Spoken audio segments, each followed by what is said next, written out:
We are able to represent multiple brands in the same category, and that may well be a story for a later time, but that has a tremendous impact on us being able to build scale as an organization. I thought I'd spend just a minute and talk to you a little bit about the shopper that we see in today's environment.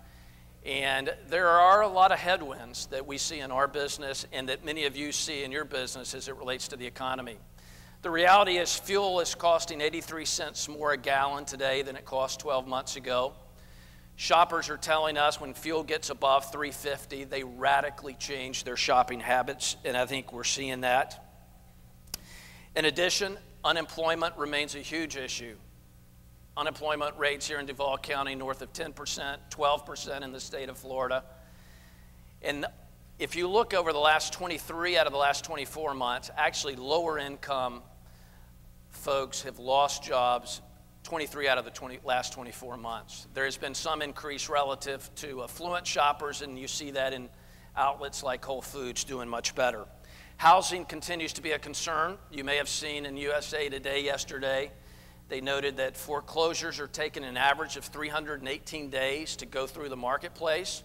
And in the state of Florida, it's actually 686 days. So until that inventory of housing begins to get out of the marketplace, it's going to be tough for price escalation. And then food prices. Food inflation this year is going to be around 3 to 4%. And many of those price increases the shopper is not necessarily seeing. As an organization, we do not set price, the manufacturer does, but we implement the pricing strategy of our consumer product goods companies. Much of the pricing we're seeing has happened over the last 90 days, and there can be a lag anywhere from 3 to 4 months before the shopper sees it. So I think we'll continue to see a conservative shopper. You'll also continue to see a prepared shopper. We do a tremendous amount of research in this area. 85% of shoppers are telling us that they're going to really stick to the circular when planning their shopping trip. 84% of shoppers tell us that they're going to build a list and they're going to stick to that list when they leave their home. Thus, the strategy, how do you get on the shopping list? And digital technology is playing a significantly larger role. Actually, 40% of shoppers are using some type of technology in planning or executing their shopping trip, and we think that number will even double over the next 5 or 6 years. Coupons are playing a much bigger role in the shopping experience. Frugality is in, even if a shopper really doesn't have to be frugality. And there's a lot of sources to go get those coupons. You're seeing retailers react differently. Buy one, get one free, 10 for 10s. Many retailers are tying together fuel rewards based on what you buy in a store or how much you buy in their respective grocery store. So some headwinds for the shopper over the next few months. I thought I'd tell you a little bit about what I think matters most in our organization, and it would start with our people. People do make the difference, and I have the privilege of working with a terrific senior team. Many of those folks you would know.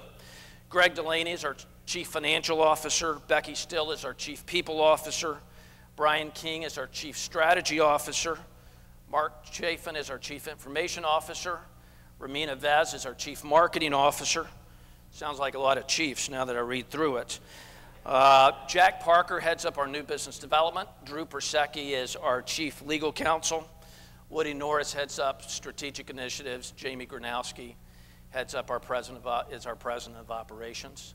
I think I've got the very best executive assistant in the country named Camille Harlan, and we have a wonderful collaborative management team. We're collaborative in our decision making, and I'm grateful for the leadership of each of those 10 individuals.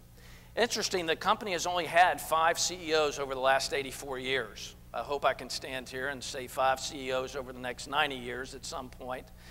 Del Dallas was our CEO back in the 70s and 80s, and he was instrumental in moving Florida from a Jacksonville-only company to open an office in Tampa in 1974 and then build out that Southeastern company. Gary Chartrand served as our CEO for 16 years and was instrumental in building out a national platform for us and was a terrific leader. As I think about what matters most at Acosta, I would put culture at the top of the list. I think culture is by far the most powerful force in business.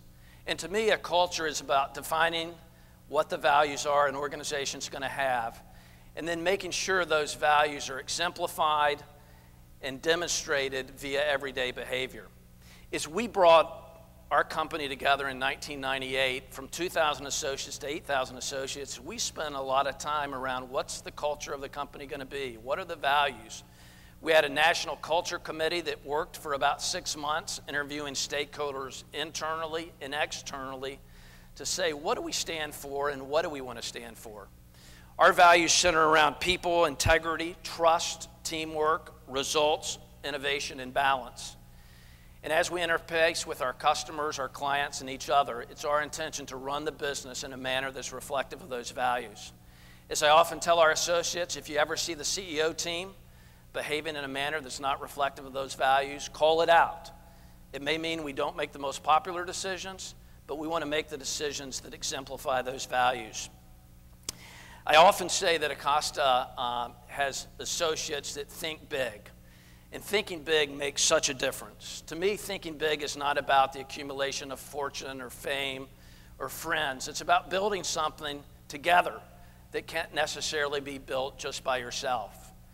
We were big thinkers when we opened an office without any business in 1974 in Tampa. We did the same thing in Memphis, and the same thing in Atlanta, and the same thing in Charleston. Big thinking is always worth every ounce of energy.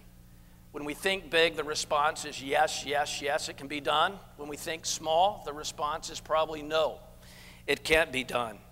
The reality is each and every one of us has the opportunity to think bigger about who we are and what we have to offer this world.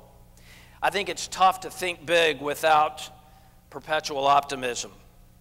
I think by far a positive attitude is the most critical asset that each and every one of us owns.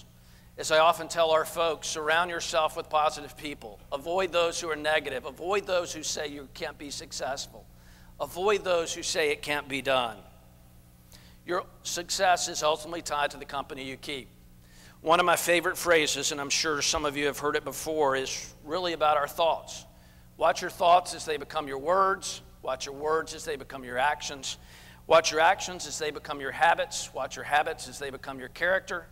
Watch your character as that ultimately becomes your destiny. It bears repeating, a positive attitude is the most important asset we own.